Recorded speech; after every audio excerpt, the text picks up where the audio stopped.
আসসালামু আলাইকুম ওয়া রাহমাতুল্লাহি ওয়া বারাকাতুহু। ওয়ালাইকুম আসসালাম। সম্মানিত অত্র মাদ্রাসার সভাপতি, শিক্ষক মন্ডলী, অভিভাবক মন্ডলী এবং ছাত্রছাত্রীরা, সকলের জন্যই মহান আল্লাহ তাআলার কাছে কামিয়াবি কামনা করি। আল্লাহ পাক সকলকে কামিয়াবির সফলতা দান করে দেন। সকলে বলেন আল্লাহুম্মা আমিন। আমার গলাটা অবশ্য কণ্ঠস্বর কয়েকদিন হলে খারাপ চলছে, আমি বেশি সময় দেব না। আল্লাহ রাব্বুল আলামিন বলেন, বিসমিল্লাহির রহমানির রহিম, ইন্নাল্লাহা আশতারা মিনাল মুমিনিনা আনফুসাহুম ওয়া আমওয়ালাহুম বিআন্না লাহুমুল জান্নাহ। দুনিয়ার জমিনে অনেক মানুষ আছে, অনেক নবী ওলিয়ে কামেল গুজরে গেছেন, এখনো বর্তমান যুগে অনেক কিছুই আছে। আল্লাহ রাব্বুল আলামিন ঘোষণা করলেন, ইন্নাল্লাহা আশতারা মিনাল মুমিনিনা, নিশ্চয় আমি আল্লাহ তাআলা মুমিনদের জান মাল খরিদ করে নিয়েছি, কিনে নিয়েছি। কাদের? আমরা একটু কথা বললে একটু ভালো লাগবে। একমাত্র মুমিনদের জান এবং মাল। কয়টা জিনিস? একটা হলো জান আর একটা হলো মাল। প্রথমে কেন জানের কথা বলা হলো? এর কারণ হলো প্রত্যেক মানুষ মালের চেয়ে জানকে বেশি ভালোবাসে। কি ভালোবাসে? জানকে বেশি ভালোবাসে। তারপরে আল্লাহ পাক রাখলেন জানের পরে মাল। বাঁচতে চাও তাহলে মাল লাগবে। আল্লাহ রাব্বুল আলামিন এই দুইটি জিনিস কিনে নিয়েছেন। আমরা কি বিক্রি করেছি? যারা বিক্রি করেন না তাদের তো নিবে না। আল্লাহ রাব্বুল আলামিন বলেন, নিশ্চয় আমি আল্লাহ তাআলা মুমিনদের জান এবং মাল কিনে নিয়েছি। কিসের বিনিময়ে? জান্নাতের বিনিময়ে। তা আমরা এখানে যারা এসেছি, এই জায়গাটুকু বর্তমান জান্নাতের বাগিচা। জায়গাটুকু কি? জান্নাতের বাগিচা। এখানে অনেক মানুষ আছে, এই জায়গায় কিন্তু বসতে পারে নাই। তা আল্লাহ পাক আমাকে আপনাকে এই জান্নাতের বাগিচায় বসার তৌফিক দান করেছেন। এই জন্য আমরা সমস্বরে আল্লাহ পাকের প্রশংসা করি। আল্লাহুম্মা আমিন।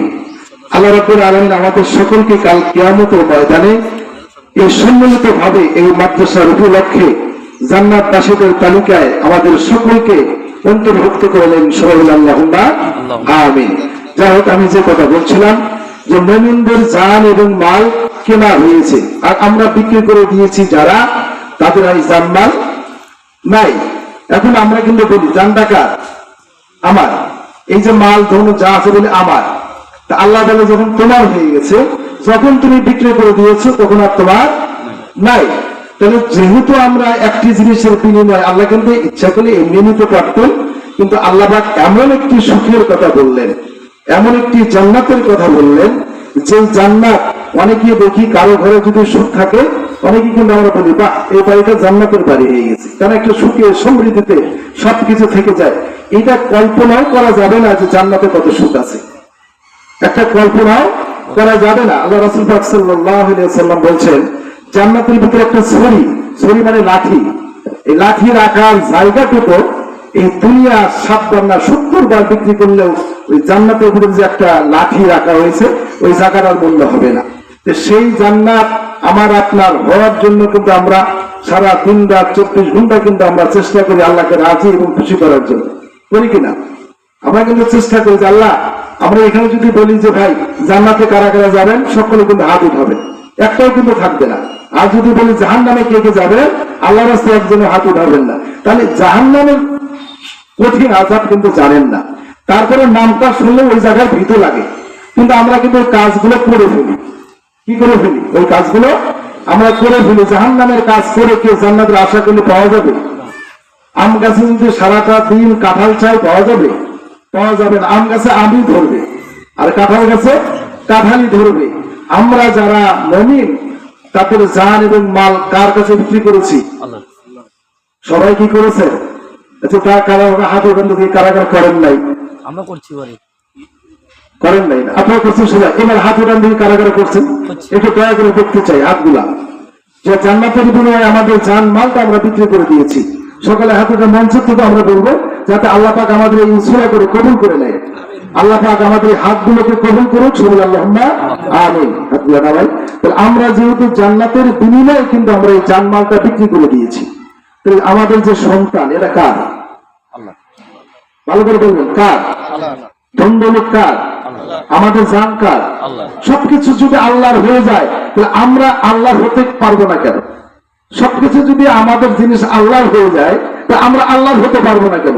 ইনশাল্লাহ আমরা আল্লাহর হয়ে যাব। তা আমরা যদি আল্লাহর হয়ে যেতে পারি তাহলে কি হলো? আমরা বাইজিতের মা হতে পারবো। যারা মহিলা আছেন কার মা হতে পারবো? বাইজিতের মা এবং বাবা মা হতে পারবো। তা বাইজিত যেহেতু নবীদের তুলনা আমি দিলাম না, নবীদের জন্য সিলেক্ট করা হয়েছে, কিন্তু আল্লাহ ওলি হওয়ার জন্য কোনো সিলেক্ট করা হয় নাই। একটা যদি রিক্সাওয়ালা হয় সেই রিক্সাওয়ালা আল্লাহর ওলি হতে পারবে। একজন যদি ভ্যান চালক হয় সে মুমিন হতে পারবে। আর আল্লাহ পাকের কাছে মুমিন হতে পারলে সূরা মুমিনের ভিতরে একটা সূরা আছে, তার নাম হলো সূরাতুল মুমিনিন। আল্লাহ রাব্বুল আলামিন বলেছেন কাদ আফলাহাল মুমিনিন, মুমিনরা সফলকাম। মুমিনরা কি সফলকাম? দুনিয়াতেও তারা সফল, কবরের ভিতরেও তারা সফল, হাসরের মাঠে যে উঠবে তারাও সফল। এই জন্য আমরা সকলেই কামনা করবো আল্লাহ পাক যাতে আমাদের মুমিনের খাতায় অর্থাৎ তালিকায় নাম লিপিবদ্ধ করে নেন। সবাই বলে আল্লাহুম্মা আমিন। ভাই, দুনিয়ার মাল ধন সামান আমাদের আগে আমাদের যারা দাদা দাদি নানা নানি বা অনেকেই গার্জিয়ান যারা ছিলেন ধনবান ছিলেন, অত্র এলাকায় দেবীগঞ্জে অনেক ধনবান ব্যক্তি ছিলেন, তারা কিন্তু এখন আর নাই। চেয়ারম্যান হয় চেয়ারম্যান চলে যায়, মেম্বার হয় মেম্বার চলে যায়, প্রধানমন্ত্রী হয় প্রধানমন্ত্রী চলে যায়। কিন্তু আপনি যদি একটা মুমিন হতে পারেন আজীবন কিয়ামত পর্যন্ত আপনি থেকে যাবেন। বলেন আল্লাহুম্মা আমিন। আমরা মুমিন হতে চাই, চেয়ারম্যান হতে চাই না, মেম্বার হতে চাই না। আমরা যদি মুমিন হতে পারি, মুমিনের গান একটা ব্যক্তি যদি মুমিন হয়ে কবরে চলে যায়, যতক্ষণ পর্যন্ত কিয়ামত না হবে ততক্ষণ পর্যন্ত তার কবরে আমলনামায় জমা হইতে থেকে পারে নাকি? সুবহানাল্লাহ বলেন না? একটা চেয়ারম্যানের মেম্বারের ওই কবরে কিন্তু আমলনামা জমা হয় না, পাঠাইলে যায়, নাকি করলে যায়। কারণ